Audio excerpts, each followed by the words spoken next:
The grand tradition of the Macy's Thanksgiving Day Parade unfolded once again in the heart of New York City, drawing massive crowds and millions of viewers tuned in from homes across the country.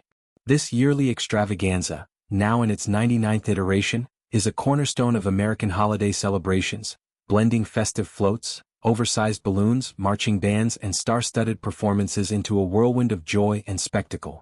Amid the sea of colorful pageantry, one moment stood out not just for its vibrancy but for the unexpected controversy it sparked: the appearance of veteran rapper Busta Rhymes on a themed float that paid homage to the beloved Teenage Mutant Ninja Turtles franchise.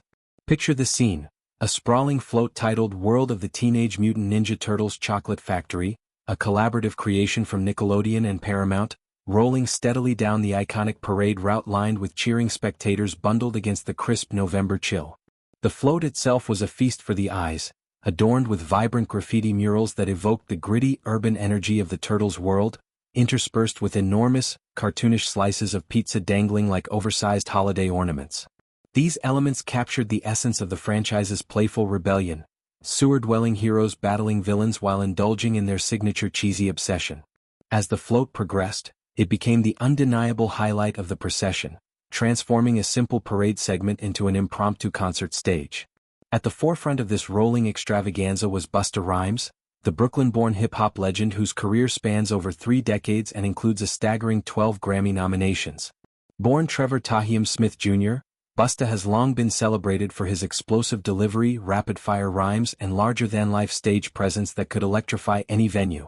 At 53 years old, he remains a force in the music industry, with a discography that blends hardcore rap with infectious hooks, influencing generations of artists from Eminem to Kendrick Lamar.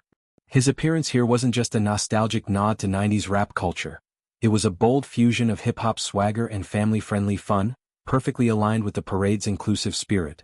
Dressed in a sleek black ensemble that hugged his athletic frame, complete with a leather jacket emblazoned with turtle-inspired graphics, Busta bounded onto the float with the kind of unbridled enthusiasm that has defined his performances since his days with the influential group leaders of the New School.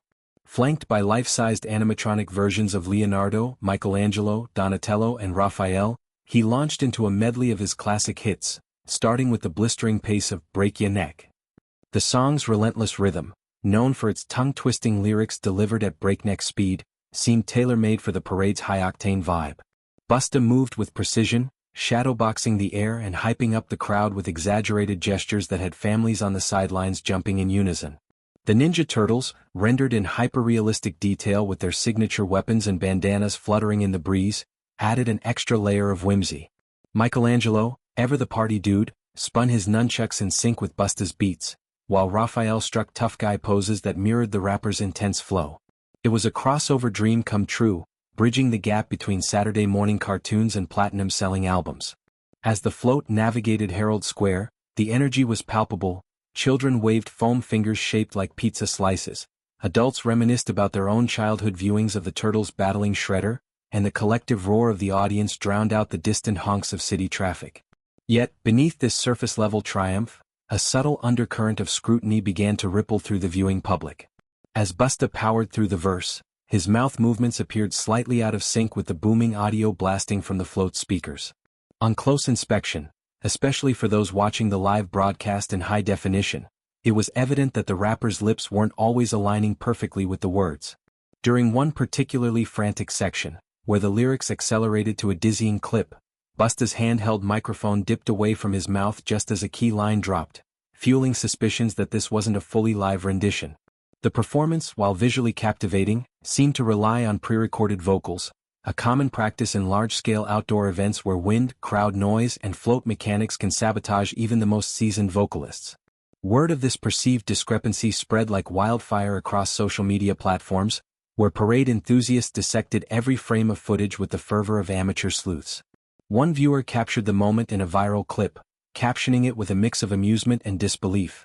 Busta Rhymes tackling that iconic verse is hilarious on its own, but layering in the lip sync for a parade float? Absolute chaos in the best way. The post garnered thousands of likes within minutes, spawning a thread of reactions that ranged from playful jabs to outright critiques. Another user zoomed in on the microphone mishap, declaring, "Straight up caught in the act. The mic was nowhere near his face for that punchline. Parade magic meets reality check." Humor dominated much of the online discourse, turning what could have been a minor PR hiccup into a meme-worthy celebration of Busta's enduring charisma. I'm eternally thankful for Busta Rhymes fake singing atop a turtle float amid the chaos of Thanksgiving prep. This is peak 2025 energy, quipped one fan, attaching a gif of a turtle doing a victory spin. Others leaned into the absurdity, imagining alternate universes where Busta and the Turtles drop a full collaborative album. Leonardo on the swords, Busta on the bars, Shredder wouldn't stand a chance. A particularly witty commenter reframed the narrative. Busta couldn't match the lip-sync tempo? Nah, the track was just too slow for his flow. Man's a legend regardless. Not everyone was so forgiving though. A vocal minority expressed disappointment, arguing that the parade's wholesome ethos demanded authenticity. Opting for lip-syncing was a swing and a miss. Busta's voice is his superpower. Why hide it behind a track? One detractor posted, echoing sentiments from traditionalists who view the event as a bastion of unfiltered holiday cheer. This critique tapped into broader conversations about performance standards in live events, where artists like Britney Spears and Ashlee Simpson have faced similar backlash in the past.